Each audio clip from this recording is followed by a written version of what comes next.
For Palestine, Ramallah, West Bank, Gaza. This is for the child that is searching for an answer. This is not just a war over stolen land. Why do you think little boys are throwing stones at tanks? And we'll never really know how many people are dead. They drop bombs on innocent girls while they sleep in their bed. Israel is a terror state, they're terrorists that terrorize. I'll testify my television, televise them telling lies. How many more resolutions have to be violated? How many more children have to be annihilated? This is not a war, it is systematic genocide. But whatever they try, Palestine will never die. Free, free Palestine! Free, free Palestine! Free, free Palestine! Free, free Palestine!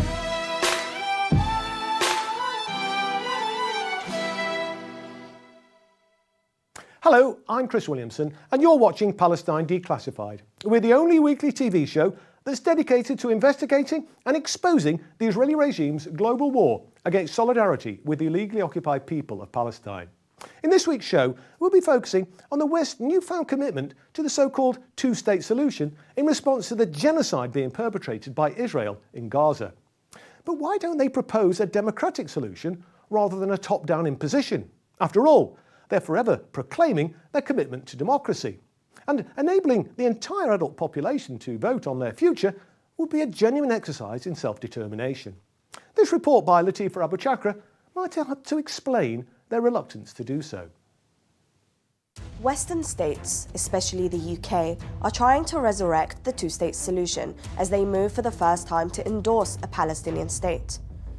This new move signals a recognition that the axis of resistance is winning. Better a Palestinian state than the systematic dismantling of the Zionist entity. But why do these Western states, which claim to exalt democracy, not favour a democratic solution to the occupation of Palestine? Why not offer a vote to all Palestinians and all citizens of Israel about how they want to live? Surely this would be an elegant solution which would show a true commitment to democracy. As it happens, there is one state that has proposed a democratic solution to the occupation. That is the Islamic Republic of Iran. In November last year, the Iranian Foreign Minister Hossein Amir Abdullahian emphasized again the right of the Palestinian people to determine their own destiny, saying a referendum would be a complete solution to the Palestinian question. The dimensions of this idea have been officially registered by the Islamic Republic of Iran in the United Nations, Amir Abdullahian said. Efforts to promote the idea have been made in various bilateral, regional and international fora.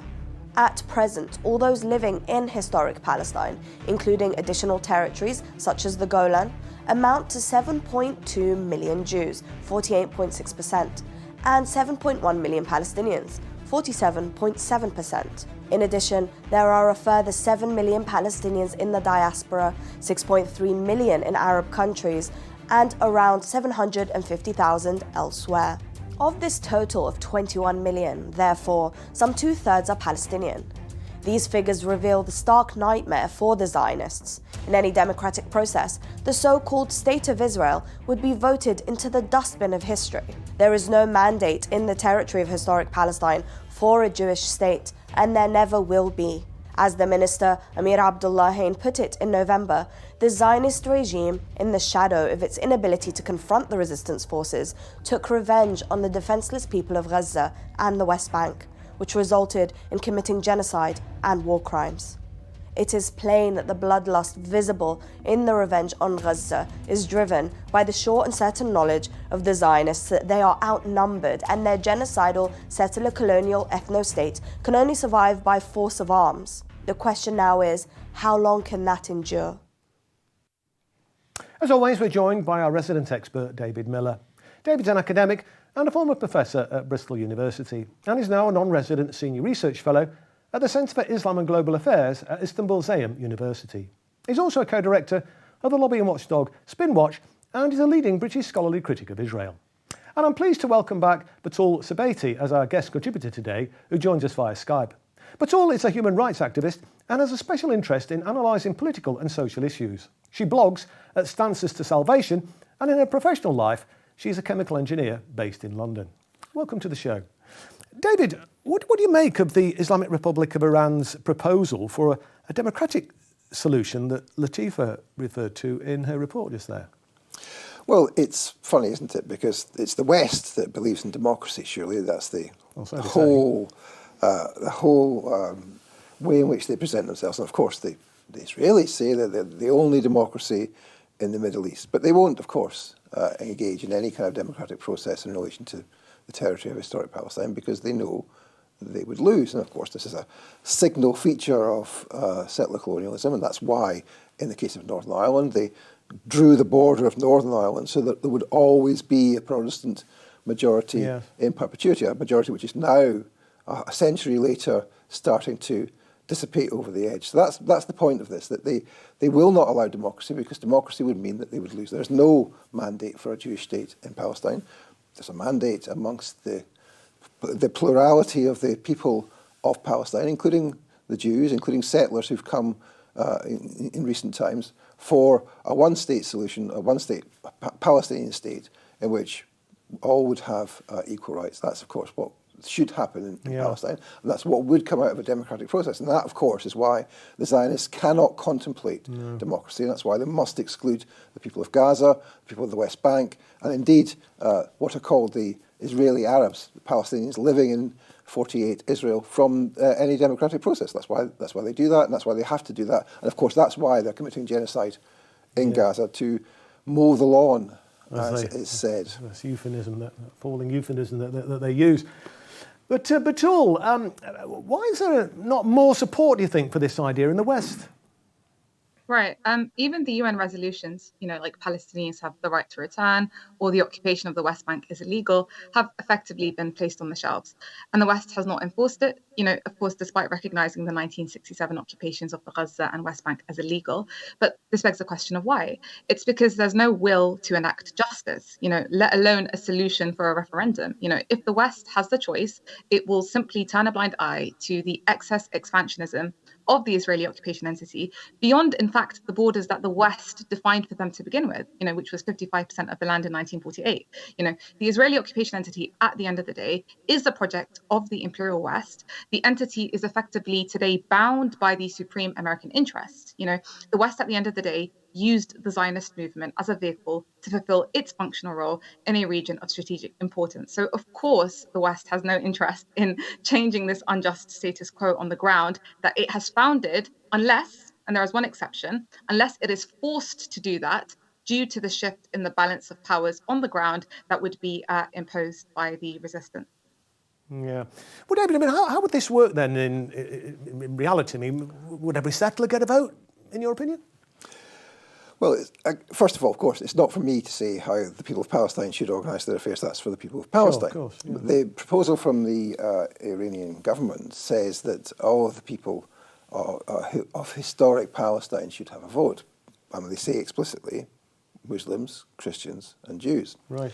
The question about which settlers would get a vote, presumably there would be some kind of discussion about that. One would imagine that in any such vote that those who were there by 48 or 67 probably would get a vote. Ones who came later, there may be an argument about that. But even if all of the settlers, including the most recent ones from New York, who've said that they have to steal someone's home because if they don't do it, someone else will do it for them.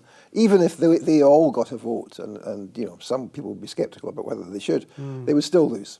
Yeah. And of course, that's the crux of the matter. If that was a process which was happening, then many of them would decide to leave. Some would leave, some would fight, and others would potentially get used to the idea and come to live in a one-state Palestine. And the question of the proportion of those is something for history to decide. Indeed. Well, Batul, would it be fair, do you think, to give all recent Zionist settlers a vote then? The Israeli occupation entity is an expression of settlers in its totality. These settlers, all of them, partook in uprooting Palestinians and dispossessing their right to a home and livelihood. So those who effectively aided and committed those crimes and who came in as fighters and actually continued within the military complex in these 7.5 decades Of course, they have no right to vote because they are the reason for the Palestinian subjugation to the worst form of violence for over 7.5 decades. The hundreds and thousands of Palestinians displaced who ended up as refugees in the West Bank, Gaza, Jordan, Syria, Lebanon, in what we call the Nakba today. In 1948, in fact, Gaza was under Egyptian power, and the West Bank was under Jordanian power. So even the Israeli occupation entity's borders in 1948 were not the land that it controls today. 80% of Gazans today are refugees. Even the Palestinian Christian population did not remain. So in terms of who is able to remain under this new autonomous Palestinian system of governance, such as those settlers who did not in a direct sense partake in the wars or join the occupation forces, all of that would be subject to the Palestinians themselves. That is the Palestinian decision to make. But in any case, accountability is a key element of any process of justice. So I mean, from what you've both been saying, then, David, I mean, the demographics are pretty stark, aren't there? I mean, there'd just be a huge Palestinian majority, wouldn't there? There would be, and people, I guess, people don't really realise that. They sort of think there's about the same amount of people there. And there are roughly in the territory currently, but of course, all the refugees should have a right to vote, have the right to return. That's enshrined in UN. Decision making, and of course it's a fundamental demand of the Palestinian liberation movement. So that would have to happen, and of course the whole question about the theft of land and the settlements and who would live where, that would all have to be sorted out as well. That's of course not an easy thing to do, but that would have to be and could be sorted out. But look, I think the question here is what do you do with those that have been in the front line of stealing land, of assassinating, killing, murdering, ethnically cleansing the Palestinian people? Now, of course, there is a model for this, and you can see the suspect Netanyahu here, which is that the key criminals would have to be dealt with in the justice system, just like you would do in any other society where there is a genocide. So that deals with some of the question, but what remains is how you move on to something called de-Zionization. I think we might talk about a bit more later in the programme. No, indeed. But, well, Batul, I mean, this would lead, wouldn't it, to the collapse of the Zionist entity? Right. So is our objective settler colonial apartheid remaining, or the restoration of justice is the question. So whatever justice demands should happen. This is the only solution to putting things straight. Without this referendum, the massacres will continue. Israeli expansionism without limits will continue, because as long as the occupation entity is able to expand, it will. Its slogan is "From the Nile to the Euphrates." This is the least price paid for the crimes of 7.5 decades of Palestinian subjugation that is unlike anything that humanity has witnessed. And no one has the right to decide for Palestinians how much portion of the land they get, the security arrangement, giving up arms, right? America simply gives orders as the police state of the world. This should happen, that should happen. The solution is for every Palestinian who was before the Nakba and still on the land of Palestine, and all of their descendants across the diaspora, to decide by a free referendum the form of their state, their system of governance. This is the correction, this is the reversal of this biggest shame and sin that occurred in 1948. This sin needs to be acknowledged, corrected, accounted for, and compensated. Well, we'll come back to the discussion in a moment. I'd like to get your views, and David's obviously, on our next report about why a process of de-Zionization is urgently required. The only just and workable solution to the problem of the occupation of Palestine is to end the Zionist colony. But how could the Palestinians be expected, or in practice accomplish, living in peace with millions of genocidal Zionists? De-Zionization is clearly necessary, but what would it involve? After the end of the 1939-1945 war, it was clear that the entirety of German society would need to be cleansed of Nazi influences and effects, and that the Germans would need to be re-educated. A key problem was what to do with the millions of Germans who had belonged to one or another Nazi organization, how to denazify them. Judges from Britain, America, Russia and France assemble in Nuremberg's courthouse. Empowered to impose sentence of death, or such punishment as it may consider just, the tribunal sits in judgment upon 20 leaders of the Nazi Party. Perhaps the most iconic part of the process was the Nuremberg tribunals, at which leading Nazis were arraigned. The tribunals also had a key lasting effect on international humanitarian law, which we can see in today's ICJ judgment that Israel is plausibly committing genocide in Gaza. In relation to Palestine, a large number of war criminals would need to be tried and sanctioned. The idea that they could ever commit genocide in Palestine must be firmly smashed. Once the material support for racist ideas is removed, then the ideas themselves are starved of sustenance. Once the British left most of Ireland in 1920, there were Unionists in the Irish Free State who were bitterly and obstinately committed to Ireland remaining a colony of Britain. But after the declaration of a republic in 1948 and the fact of Irish independence, most Unionists gave up. Within a generation, they had come to think of themselves as Irish. The lesson for Palestine is that material circumstances supporting Zionist ideology must change, and then it will be possible to dismantle Zionism. De-Zionization means, first of all, dismantling Zionist organizations. This can be done by disbanding key organizations such that they cease to exist. Most obviously, this would include the World Zionist Organization and all of its affiliates all over the world. But there are Zionist organizations which can have legitimate functions in society should they be effectively de-Zionized. Today, there are many Jewish groups that could be encouraged to disaffiliate from the genocidal ideology of Zionism. There's no reason to close schools, synagogues, student groups, which can and should be encouraged to disavow Zionism and to provide places of learning, worship, or representation for all. But make no mistake, formerly Zionist groups would have to cease to exist wherever they are found. David, the report there just talked about the denazification of Germany after World War II. Just explain that process a little bit more, will you? So, at the end of the war in 1945, the Allies, the Soviets, the British, the Americans, decided at Yalta that they would have to denazify Germany. That didn't mean that they would have to arrest and try war criminals, as we see here, Hermann Göring at the Nuremberg Tribunal. It meant that the whole society had to be changed, had to be cleansed of Nazi ideology. That meant, for example, that the millions of people who'd been active members of Nazi organizations would have to be constrained or have to be questioned, have to go through a re-education process. And that's, of course, something you certainly would have to do with the Zionists. It's not just that we'd have to have Netanyahu in the dock following Göring or Yoav Gallant following Ribbentrop or Isaac Herzog following Rudolf Hess. You would have to have that, but you would also have to have all of those who'd been key Zionist organizations, like, of course, the so-called Israel Defense Forces, like the police, and like some of the key ideological Zionist groups, the Jewish National Fund, for example, the World Zionist Organization. All of these people would have to go through re-education. The rest would not necessarily have to go through that process. And that, of course, was a process which didn't go very well in the end. It wasn't very thoroughgoing. The Americans did better with it than did the British and the French. They didn't care.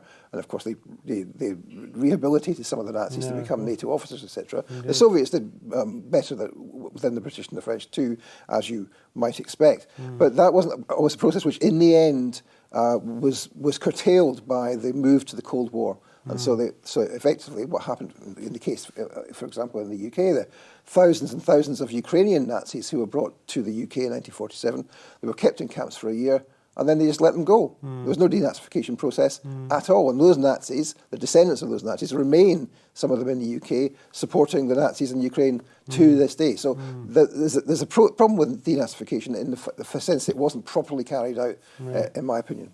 So you think the kind of Nuremberg trials offer some sort of a blueprint, but it needs to be a bit more rigorously... A much wider process of de-Zionization, that's right. Right, okay. Well, Batul, I mean, the Nuremberg trials were a touchstone, weren't they, for the creation of international humanitarian law. Is there a danger, do you think, of moving away from those principles at the International Court of Justice? Right. So the same entities that effectively established these humanitarian laws are committing the same crimes these laws are designed to prevent, according to the ICJ's verdict of plausible genocide. So what we can effectively conclude from this is that the laws did not come out for the sake of justice, but for Western political interests, to establish the Israeli occupation entity and to enable the settlers to occupy Palestine. The Holocaust, we all know, was just the pretext for the creation of the wrong state in 1948, because we know the Balfour Declaration is the baseline. The Nakba was systemically planned, and Jewish immigration from around the world to Palestine went on since the beginning of the last century under the colonial British mandate. The first entities to recognize the wrong Israeli occupation entity was the US and the Soviet Union. So even if we want to go with the argument that, there were humanitarian motives for establishing this Jewish homeland, the reality for 7.5 decades has been mass expulsion and massacres. Even the Palestinians within 1948 are stripped of their rights and relegated to low-class citizenship. The entity even treats Eastern Jews as lower class than Western Jews. That's how inherent the racism is. Yes, indeed. Well, David, which Zionist groups then do you think should be disbanded, in your opinion? Well, I think, again, you use the Nazi example, but what do we think about the NSDAP and the Hitler Youth? And obviously those organisations have to be sorted out. Sure. In the case of the World Zionist Organisation, that's an organisation which is at the forefront of ethnic cleansing through its various agencies, through the Jewish Agency and through the Jewish National Fund, which steals Palestinian land. So those organisations have to be disbanded. In every country there's a Zionist movement, there's a Zionist federation. There's one in the UK, one in the US, many other countries, and they have multiple members. Most of those organisations would have to go. Yeah. But there are some of the organisations that are currently part of the World Zionist Organisation who plausibly could disaffiliate. And there's been discussions, for example, in the Union of Jewish Students, yes, Zionist organisation, about whether it should be a Zionist or a non-Zionist organisation. Currently it's a Zionist organisation, but there is this very small minority within the UJS pushing for a post or a non-Zionist position. That's the way that these organisations would have to go. Otherwise they have to be removed. Otherwise they continue to be genocidal and racist. Other organisations, like, for example, the Conservative Friends of Israel and the Labour Friends of Israel, not formally part of the Zionist movement, but absolutely to the core about promoting the idea of a genocidal Jewish state. And so they would have to go. And of course, we should have a proper Friends of Palestine group in the Labour Party and the Conservative Party. We don't currently have proper groups like that. But that, of course, could replace those organisations. So there's a variety of things on offer here. I think the key thing is that you can't go about dissolving almost all of the synagogues in the UK. Almost all of the synagogues are parts of synagogue movements which are formally Zionist. Right. The Jews have to have somewhere to worship. You couldn't possibly attack their rights in that kind of way. No. But they don't have to be Zionist synagogues. No. They didn't used to be Zionist synagogues before the Zionist movement took over the whole of the organised Jewish community. Yeah, indeed. Well, Batul, why do you think these ideas about de-Zionisation are only just getting significant attention now? Absolutely. It's all down to the blood of Gaza. The blood of Gaza has effectively awakened the mass conscience of the world. The scale of atrocities and the genocide just can't be ignored. And these masks are falling. The nations are waking up. Compare this to a few years ago, though, when the situation was entirely different when Trump, brokered the Abraham Accords. The Israeli occupation entity effectively then had the upper hand, and there was worldwide silence, which would have in fact continued had the Palestinians, who are victims, not resisted, and in fact rather accepted the humiliation of their occupiers. So really only the blood of Gaza has forced the West to, seriously consider this two-state solution such that it sees no other way out, because to continue besieging Gaza is really shooting the West in the foot, and the Israeli occupation entity's security is existentially threatened post-October the 7th. Nothing can take that away. So whilst the West is, apprehensive to admit the genocide effectively, it wants solutions because the region is too important for it, and it cannot remain unstable, this region, for Western interests. So, the West is looking for some form of minimum stability, but ultimately the magnitude of the cumulative aggressive policies against the Palestinians in the region is what has inevitably led to the instability of Western interests in the first place, and it's pushing this whole rhetoric behind de-Zionization. Yeah. David, just to explain your thinking as well, just expand a little bit more, will you, about why you feel then that, that some Zionist organisations, should be allowed to continue, but in a different form? Well, if we're going to talk about ending the racist ideology of Zionism, we have to end the circumstances which produce it, and that of course is the organisations and the money which goes to support those organisations. So it's perfectly possible let's take the Board of Deputies, for example. The Board of Deputies of British Jews used to be a non-Zionist or anti-Zionist, in fact, organisation until it was captured through a process in the 1940s before the creation of the so-called State of Israel.